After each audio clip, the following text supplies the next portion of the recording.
Welcome to Quickie Cringe, a mini dose of hilarious cringe stories and more from me, the funny mummy, and you, my brilliant listeners. Let's do this. Welcome to Quickie Cringe, a 10-minute dose of cringe for you absolute legends. I'm going to be reading you some of the stories that you've written to me about your children completely embarrassing you.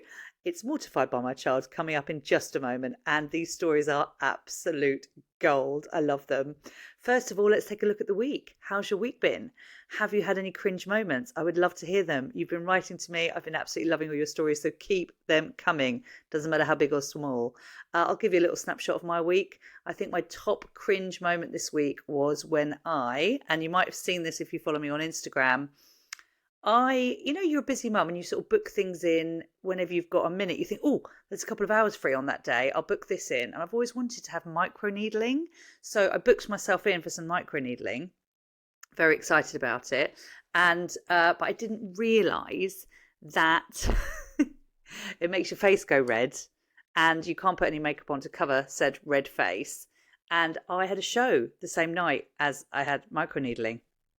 Didn't think this through.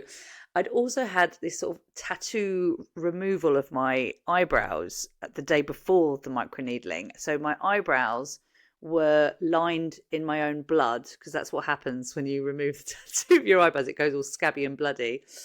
Sorry, I should have explained that this is a bit of a gory story before I started it, but hey ho, off we go. Then I had my microneedling on the day of the show. So I turned up to this show with a tomato red face and bloody eyebrows, and I had to perform my show like that. And then to add to the cringe, I thought, oh, I've got to talk about this on stage because everyone's going to be looking at me going, oh my God, what is wrong with her face? So I told the whole audience about my face and why it looked like this and why my eyebrows were all bloody and weird. But apparently, according to someone I know in the audience, they couldn't actually see it. So I kind of explained for no reason. Then people were probably staring at my face even more, trying to see the blood and the tomato-ness. So I think that was my ultimate cringe of the week, people. There you go. But as we are celebrating on this podcast, we're just laughing it off because fuck it, who cares?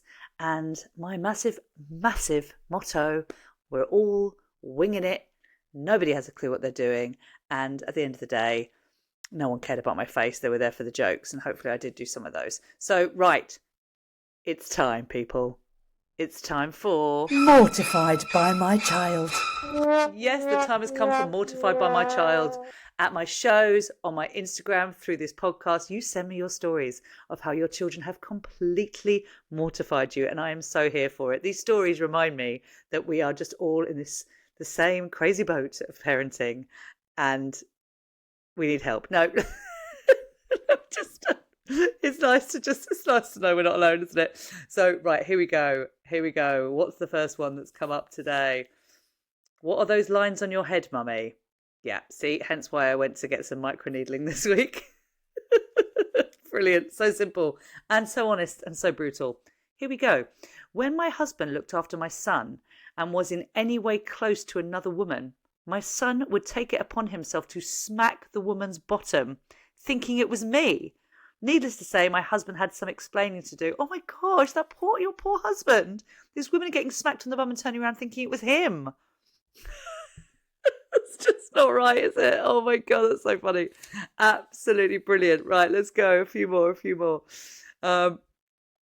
Whilst becoming hypothermic in the Centre Park's outdoor pool in early January, I found a jet of warm water and called my 6-year-old over to feel it too. Very nice.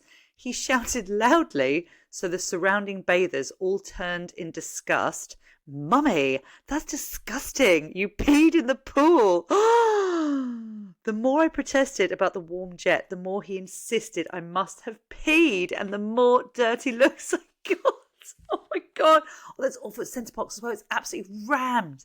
It is rammed in that bit, the outdoor pool bit, because that's also where everyone queues up to get in the rapids. So they're all there. So everyone's there, jam-packed in, and they're all looking at her, looking that she peed in the pool. Absolutely brilliant. Oh my goodness. Here we go. We were shopping in Waitrose, the poshest supermarket, darling, I know, and told the kids we would have a movie night and we could get some popcorn. My younger son then ran up the aisle shouting at the top of his voice how he loved cock porn. Oh dear.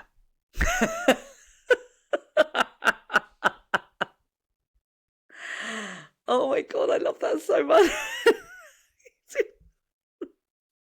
It's not ideal, is it? Not ideal, your child running up and down the aisles in Waitrose shouting cock porn. But what can you do? What can you do? They just get the words mixed up sometimes, don't they? Oh dear, in Waitrose, I thought it'd been all right in Lidl.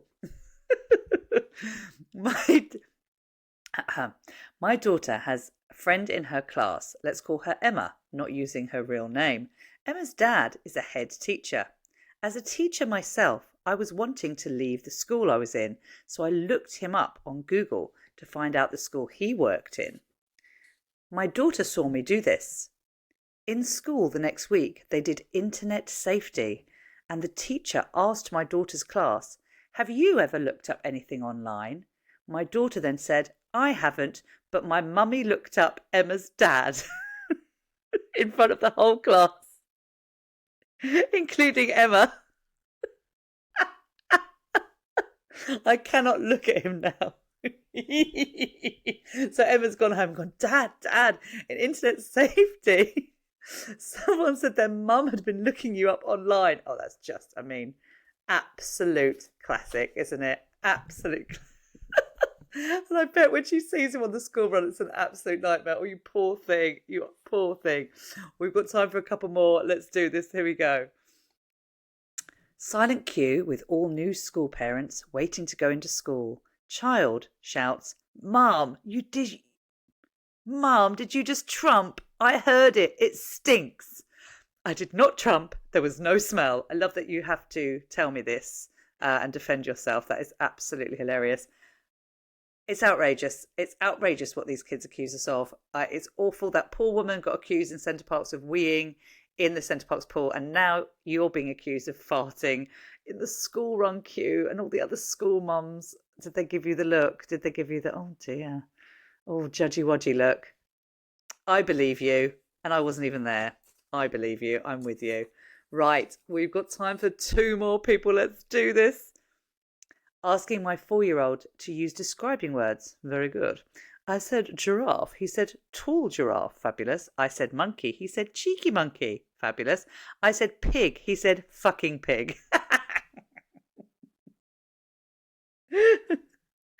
Oh, I've said it before. I'll say it again. I know I'm not supposed to, but I really love it when kids swear. It's so funny.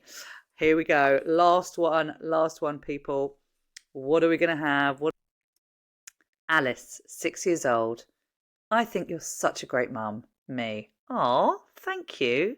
Why do you think that? Alice, because other mums make their kids wash their hands after they go to the toilet, and you don't care about things like that. Brackets, I think I failed miserably at parenting. Things slip through the cracks, babe. They do. And I'm sure you did tell her. She probably just forgot. And that is just brilliant, isn't it? You think it's going to be a lovely compliment about your parents. Oh, bless them.